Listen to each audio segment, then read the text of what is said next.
Welcome back to the third session of class 10 chapter 4 quadratic equations. इससे previous video में friends हमने सीखा how to find roots of quadratic equation using the factorisation method. आज हम करने वाले हैं next method. One important thing that completing the square method is not a part of current syllabus, तो वो आपको नहीं करना है। Let's move to the next method. So friends, whenever you feel कि आप फैक्टराइजेशन मेथड यूज करके roots find नहीं कर पा रहे हैं, उस केस में we have another method which is called quadratic formula, finding roots using the quadratic formula. So let's understand this method. The roots of the quadratic equation, friends, ये हमारी स्टैंडर्ड फॉर्म है quadratic equation की, ax square plus bx plus c equal to 0. इसके roots कैसे हम find कर सकते हैं? These are given by x equals to minus b plus minus under the root b square minus 4ac divided by 2a. Friends, आपके पास a b c, यहाँ से आपको क्वाड्रेटिक इक्वेशंस नहीं मिलते हैं always, and since we are talking about quadratic equation, तो आप observe करिए कि इसके दो रूट्स आने चाहिए। दैट इज वाई जो फॉर्मूला में है प्लस माइनस गिवन है। One time you will get root by having plus sign in between and one time you will take negative sign in between. तो इस तरह से इस एक्सप्रेशन को सॉल्व करने के बाद आपको इस इक्वेशन के दो रूट्स मिल जाएंगे। Further I have written where ये जो inside the root value है, इस टर्म को हम फ्रेंड्स क्या बोलते हैं? This is called the discriminant of the equation. इसे हम कैपिटल D से भी डिनोट करते हैं। This is called the discriminant of quadratic equation. तो जब भी आप फैक्टराइजेशन मेथड इस्तेमाल ना कर पाए, आपको मिडिल टर्म्स प्रिंट करने में कोई भी प्रॉब्लम हो, you can apply this formula as well. इसकी हेल्प से आप इजीली क्वाड्रेटिक इक्वेशन के दो रूट्स फाइंड आउट कर सकते हैं। एंड फ्रेंड्स, इसी फॉर्मूला का नाम है क्वाड्रेटिक फॉर्मूला, या फिर अदर वर्ड्स में आप इसको डिस्क्रिमिनेंट रूल भी कह सकते हैं, क्योंकि इसमें हम डिस्क्रिमिनेंट की हेल्प से रूट्स फाइंड आउट कर रहे हैं। So another name could be discriminant rule. इससे पहले कि हम क्वेश्चन स्टार्ट करें, आइए अंडरस्टैंड करते हैं about the nature of roots, कि किस किस टाइप के रूट्स हमारे पास पॉसिबिलिटी है, कब आपके रूट्स डिस्टिंक्ट होंगे, कब आपके पास इक्वल रूट्स आएंगे। So quadratic equation ax square plus bx plus c equal to 0, this is the standard form, has the very first type is two distinct real roots if your discriminant is positive greater than 0. इस expression को अभी friends हमने discuss किया, इसे हम discriminant बोलते हैं equation का। जब भी आपका d मतलब कि b स्क्वायर माइनस 4ac की वैल्यू ग्रेटर देन 0 हो, यानी कि पॉजिटिव हो, उस केस में उस इक्वेशन के आपको डिस्टिंक्ट रियल रूट्स मिलेंगे। डिस्टिंक्ट मींस डिफरेंट, तो आपके पास दोनों टू डिफरेंट रियल रूट्स आएंगे उस केस में। The second case is if your discriminant is equal to 0। अगर आपके पास ये d जो एक्सप्रेशन सॉल्व करके इक्वल टू 0 आ जाता है, in that case you will be getting two equal real roots. होंगे तो वो रियल रूट्स ही फ्रेंड्स, बट वो डिस्टिंक्ट ना होकर इक्वल रूट्स होंगे। And the last case is no real roots if your discriminant becomes negative. Less than 0 होना means negative होना। तो जब भी आपके पास डिस्क्रिमिनेंट नेगेटिव हो जाता है फ्रेंड्स, उस केस में कोई भी रियल रूट फाइंड कर पाना पॉसिबल नहीं है। ऐसा इसलिए होता है कि अंडर द रूट जब भी कोई नेगेटिव टर्म होती है, तो कॉन्सेप्ट ऑफ इमेजिनरी रूट्स बन जाता है, जो कि आप ग्रेड 11 में स्टडी करेंगे, वो रियल के अंडर नहीं आते हैं। तो उस केस में आप सिंपली कहेंगे no real root exist in this case. So I just hope कि आपको तीनों केसेस, रूट्स के तीनों टाइप्स क्या क्या पॉसिबिलिटीज हम क्लियर हो चुका है। आइए अब क्वेश्चन स्टार्ट करते हैं। So the first example is find the roots of this equation using quadratic formula. But friends, directly quadratic formula use करने से पहले बेटर फर्स्ट स्टेप है फाइंड करना डिस्क्रिमिनेंट ऑफ द इक्वेशन, क्योंकि अगर आपको डिस्क्रिमिनेंट पता लग गया तो easily you can check the nature of roots, कि आपको किस टाइप के रूट्स मिलने वाले हैं। डिस्टिंक्ट रूट्स हैं, इक्वल है, या फिर no real root will exist. तो उससे हमें सॉल्यूशन फाइंड आउट करना, वेरीफाई करना इजी हो जाएगा। So let's begin with the first step. पहले इसका डिस्क्रिमिनेंट फाइंड आउट करेंगे। So for that you will identify the values of a, b and c from the given equation. Friends, this is my a, this is the value of b, और जो constant होता है वो हमारा c होता है। So I have written over here a, b and c. We know discriminant की value होती है b square minus 4ac. Values insert की simplify करके friends मुझे मिला 1, which is greater than 0. Means your discriminant is positive here और जब भी आपका डिस्क्रिमिनेंट पॉजिटिव होता है, ऑब्जर्व करिए ये टाइप 1 बनती है, you will have distinct real roots, 2 distinct real roots. अब वो रूट्स है क्या, उनकी वैल्यू क्या है, that you will obtain by using the quadratic formula. So let's apply the formula now. So now we are finding the roots by putting the values in quadratic formula। ये हमारा friends quadratic formula था। इसमें मैंने put किया b, a और c सभी values को। इस एक्सप्रेशन को हमने फिर से सॉल्व नहीं किया बिकॉज अभी इससे प्रीवियस स्टेप में हमने डिस्क्रिमिनेंट ऑलरेडी फाइंड कर रखा है। So I directly inserted the value over here. यहाँ पर 1 आया था डिस्क्रिमिनेंट, उसे मैंने डायरेक्टली इंसर्ट किया। इसे सिंपलीफाई कर सकते हैं easily. Root of 1 is 1, 2 3 6। And since I told you there are 2 operations plus minus, formula में हम इकट्ठा लिखते हैं, बट जब आप सॉल्व करेंगे you will take 1 by 1। एक बार आप प्लस का सिंबल कंसीडर करेंगे, एक बार minus. So we can write like this। इसे सॉल्व किया you will get 6/6। तो एक रूट हमें मिल चुका है which is 1। यहाँ पर सॉल्व किया 5 minus 1 becomes 4/6। तो कैंसिलेशन करके फ्रेंड्स मेरे पास आया 2/3। ऑब्जर्व कर सकते हैं दोनों ही रूट्स आपको मिल चुके हैं। ये टाइप 1 का केस था, तो दोनों रूट्स आपके डिस्टिंक्ट हैं, distinct real roots. Hence we are done. Therefore 1 and 2/3 are the 2 required roots। So this is how we can conclude it in the end। I hope आपको क्वेश्चन इजी लगा होगा और आपको अच्छे से समझ भी आ गया है।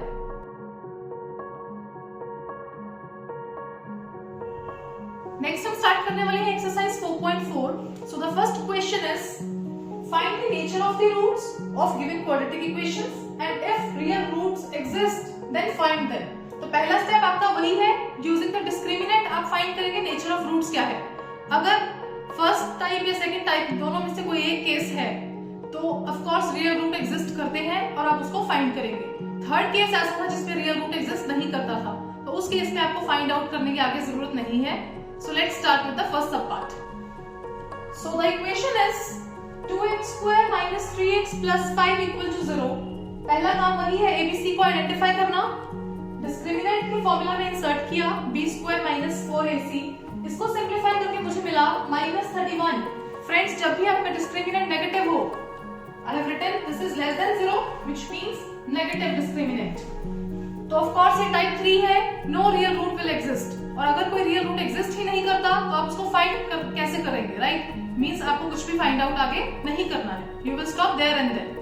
So you will conclude it by saying since here discriminant is negative, therefore no real root exists।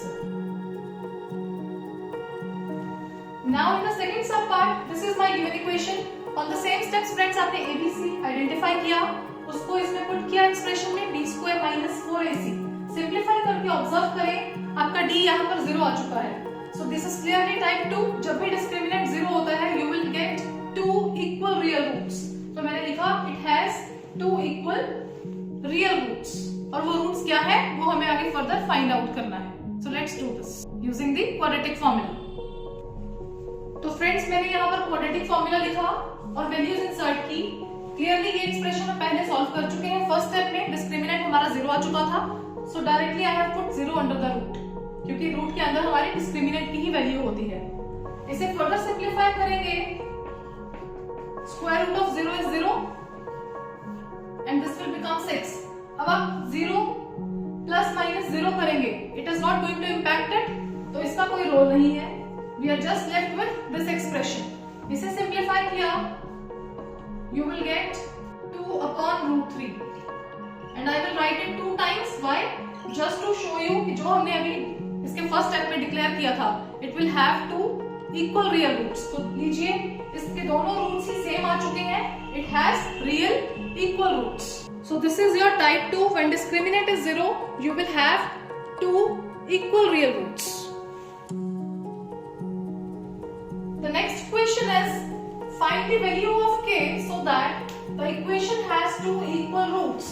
Now it is already provided in the statement कि आपके इक्वेशन के 2 equal real roots आने वाले हैं। आपको जो सिर्फ मिसिंग k है यहाँ पर अननोन k की वैल्यू फाइंड आउट करनी है। ये कंडीशन आपको ऑलरेडी गिवन है which means nature of roots हमें प्रोवाइडेड है। यहाँ पर डिस्क्रिमिनेंट हम ऑलरेडी इक्वल टू 0 पुट करके चलेंगे, क्योंकि हमें गिवन है कि इक्वल रूट्स हैं तभी पॉसिबल है ये जब आपका डिस्क्रिमिनेंट 0 होता है. So you will already consider that d is equal to 0 here. So in the solution you will write since equation has two equal roots, जो कि हमें already statement में given है, therefore you will consider its discriminant equal to 0. Discriminant को हमने equal to 0 लिया. Insert की ABC की values in this. तो friends यहाँ से आपको मिला k square equal to 24.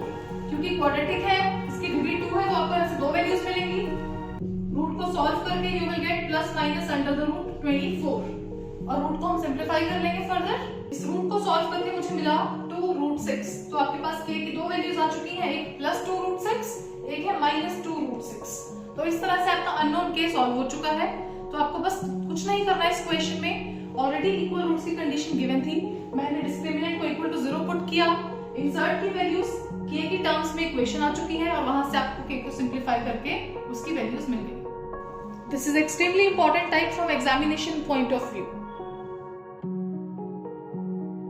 So the next sub part is this. इस क्वेश्चन में फ्रेंड्स हमें इक्वेशन ऑलरेडी स्टैंडर्ड फॉर्म में गिवन नहीं है. So first of all we have to make it in the standard form. जो kx था उसको bracket के बदले हमने मल्टीप्लाई किया. तो मल्टीप्लाई करके मुझे ये इक्वेशन ऑब्टेन हुई.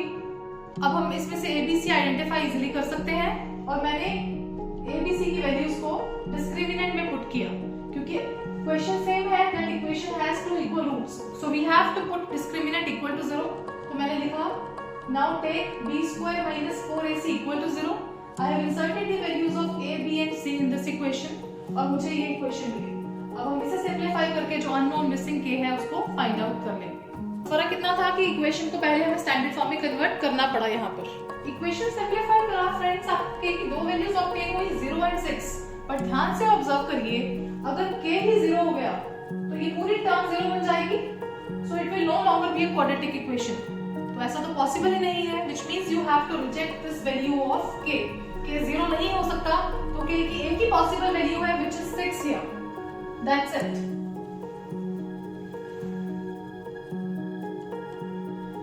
The next question is it possible to design a rectangular mango grove whose length is twice its breadth, area is 800 meters square? If so, then find its length and breadth. So first of all, जो given situation है friends, उसके accordingly equation frame करते हैं. उसके बाद हम check करेंगे कि whether it is possible to find out the roots or not. So let's frame the equation. तो आपको statement में given था that length is twice its breadth, which means your length is depending upon the breadth. तो पहले हमें breadth को assume करना था. तो मैंने लिखा let the breadth be x meters. तो आपका लेंथ उसका twice means डबल अप हो गया 2x. और हमें पता है कि रेक्टेंगुलर की बात हो रही है, रेक्टेंगुलर मैंगो ग्रोव, रेक्टेंगल के एरिया की फ्रेंड्स बात हो रही है. तो उसका फॉर्मूला होता है लेंथ इनटू ब्रेड्थ. तो मैंने लिखा according to question area of rectangle we know it is l into b. Already आपको एरिया प्रोवाइडेड भी था, उसकी वैल्यू मैंने लेफ्ट हैंड साइड पर इंसर्ट करी. यहाँ पर लेंथ की वैल्यू इनटू ब्रेड्थ की वैल्यू पुट की. अब आप सिंप्लीफाई करेंगे, you will get the quadratic equation here. उसके बाद आप चेक करेंगे कि whether it is possible to find out the roots और नॉट. तो मैंने राइट हैंड साइड पर सॉल्व किया. 2x into x ये बन जाएगा 2x स्क्वायर. यहाँ पर 2 जो था डिवाइड में गया, this will become x square equal to 400. Friends ये आपकी क्वाड्रेटिक इक्वेशन आ चुकी है. यहाँ से आपको x की दो वैल्यूज मिलेंगी. उसके बाद आप चेक करेंगे कि which value you have to accept and which one is to be rejected. तो फ्रेंड्स आपको मिला plus minus under the root 400 और 400 का स्क्वायर रूट सॉल्व किया तो आपको मिला plus minus 20. But you know very well कि length can never be negative. आपकी लेंथ कभी भी नेगेटिव नहीं हो सकती है डायमेंशंस. तो हमें माइनस 20 को रिजेक्ट करना होगा. My required root is plus 20. So minus 20 को रिजेक्ट करते हुए हमने डिक्लेयर किया therefore x equal to 20 metres. तो हमारे x की वैल्यू फ्रेंड्स आ चुकी है. हमें लेंथ और ब्रेड्थ दोनों फाइंड आउट करना था क्वेश्चन में. इनिशियली हम ब्रेड्थ को x लेकर चले थे और लेंथ उसका ट्वाइस था 2x. तो मींस हमारे पास ब्रेड्थ आ चुका है 20 मीटर्स. x की वैल्यू पुट करके इजीली हम लेंथ भी फाइंड आउट कर लेंगे. तो स्टार्टिंग में जो लेंथ को लेकर चले थे 2 टाइम्स ऑफ x, वहां पर x की वैल्यू इंसर्ट की फ्रेंड्स. 2 into 20 किया, 40 मीटर्स इज योर लेंथ. तो इस तरह से इजीली आप गिवन सिचुएशन के अकॉर्डिंगली जो भी इक्वेशन है वो फ्रेम करेंगे, उससे रूट्स निकालकर आप रिक्वायर्ड वैल्यूज फाइंड आउट कर सकते हैं. Question number 4 years. Is it possible to determine present ages if the sum of ages of two friends is 20 years? Also 4 years ago product of their ages was 48. तो friends इस question में edges की बात हो रही है कि possible है उनके प्रेजेंट एजेस को फाइंड करना या नहीं। दो फ्रेंड्स के एजेस का सम हमें दिया हुआ है। पहले आप एक फ्रेंड की एज को x years अज्यूम करेंगे। So I have assumed here that the present age of first friend be x years, क्योंकि दोनों की टोटल एज हमें 20 years गिवन है, सम 20 years था। So नेचुरली जो सेकंड फ्रेंड है उसकी एज क्या हो जाएगी 20 माइनस x years। टोटल में से फर्स्ट फ्रेंड की एज को माइनस किया तो रिमेनिंग जो भी एज है वो सेकंड फ्रेंड की एज हो जाएगी। Now again next condition is given, it is talking about 4 years ago। Friends जब भी क्वेश्चन में अगो की बात हो, ago means we are talking about the past ages. हम उससे पहले की बात कर रहे हैं कि 4 साल पहले उनके एजेस का क्या रिलेशनशिप था, वो उस कंडीशन के अकॉर्डिंगली हम उसको सॉल्व करेंगे। जब भी लेटर हेंस हो तो मींस हम फ्यूचर एज की बात कर रहे हैं, उसमें आप प्लस करते हैं और पास्ट एजेस के लिए आप जितने भी ईयर्स की बात हो रही है, लाइक यहाँ पर 4 years अगो की बात हो रही है, तो दोनों के एजेस में से हमें 4 को माइनस करना है। तो मैंने लिखा है 4 years ago age of first friend was, तो फ्रेंड्स जो भी उसकी प्रेजेंट एज है उसमें से आपने 4 माइनस किया, तो मैंने लिखा x minus 4 years। And similarly for the second friend, जब आप इसकी प्रेजेंट एज में से 4 माइनस करेंगे 20 माइनस x, तो ऑलरेडी हमने प्रेजेंट एज लिया था, इसमें से फर्दर हमने 4 को माइनस किया, तो 20 माइनस 4 यहाँ पर क्या बन जाएगा आपके पास 16 माइनस x years, जो उसकी है 4 years पहले एज थी सेकंड फ्रेंड की। और अब इनका प्रोडक्ट हमें 48 गिवन है कंडीशन में, so you will put their product equal to 48। तो मैंने दोनों की एजेस को, जो उनकी पास्ट एजेस हैं 4 years पहले, उनकी एजेस को मैंने प्रोडक्ट में रखा इक्वल टू 48, जो कि हमें ऑलरेडी कंडीशन में गिवन है। दोनों ब्रैकेट्स को मल्टीप्लाई किया, मुझे ये इक्वेशन ऑब्टेन हुई। इसको फर्दर जितना सिंपलीफाई कर सकते हैं करेंगे और उस क्वाड्रेटिक इक्वेशन को सॉल्व करके चेक करेंगे whether it is possible to find out the roots of x और नॉट। इसे सिंपलीफाई करके फ्रेंड्स मुझे ये क्वाड्रेटिक इक्वेशन ऑब्टेन हुई। And we know very well how to use quadratic formula इसके रूट्स फाइंड आउट करने के लिए। तो मैंने क्वाड्रेटिक फॉर्मूला अप्लाई किया, ये हमारा फॉर्मूला है जो प्रीवियस क्वेश्चंस में हम सीख कर आए हैं। इसमें ABC की वैल्यूज इंसर्ट की, I am getting this value. अब इसको फर्दर सॉल्व करके हम चेक करेंगे whether it is possible to find out real roots और नॉट। उसी के बेसिस पर हम डिसाइड करेंगे कि इनकी प्रेजेंट एजेस को फाइंड आउट करना हमारे लिए पॉसिबल है या नहीं। इन वैल्यूज को सॉल्व किया फ्रेंड्स, मुझे यह मिला अंडर द रूट 400 माइनस 448। तो जब इनको आप माइनस करेंगे अंडर द रूट आपको माइनस 48 मिला, विच मीन्स फ्रेंड्स आपका जो डिस्क्रिमिनेंट है, जो रूट के अंदर हमारी वैल्यू होती है b स्क्वायर माइनस 4ac, जिसे हम डिस्क्रिमिनेंट भी बोलते हैं। तो फ्रेंड्स आप ऑब्जर्व कर सकते हैं कि इस केस में आपका डिस्क्रिमिनेंट नेगेटिव हो चुका है, जो कि नेचर ऑफ रूट्स के अकॉर्डिंगली हमारी थर्ड टाइप है। जब भी डिस्क्रिमिनेंट नेगेटिव होता है no real root exist, we know this. तो आप इसको फर्दर सॉल्व नहीं कर सकते हैं, यहाँ से आपको कोई भी रियल रूट नहीं मिल सकता। तो आप सिंपली लिखेंगे this situation is not possible since we can not find out real roots here, therefore it is not possible to find out their present ages. So this is how we can conclude it. I have written as b square minus 4ac is negative, it is less than 0, so no real root will exist here, therefore it is not possible, we cannot find out their present ages. Friends, I hope you will like this video. आपको quadratic formula कैसे use करते हुए roots find out करने हैं वो समझ आ चुका है। नेचर ऑफ रूट्स में किस किस तरह के रूट्स फाइंड आउट करने हैं वो भी आपको क्लियर हो चुका है। कब आपके पास रियल रूट्स आएंगे, कब रियल रूट एग्जिस्ट नहीं करते हैं, वो सारी कंडीशंस आपको अच्छे से समझ आ गई होंगी। If you are watching my video for the first time, don't forget to press the subscribe button. If you like it, अगर आपको वीडियो पसंद आए, इसे आगे से ज्यादा शेयर जरूर करिए। I'll meet you in the next video. Till then, stay happy, stay tuned. Thank you for watching.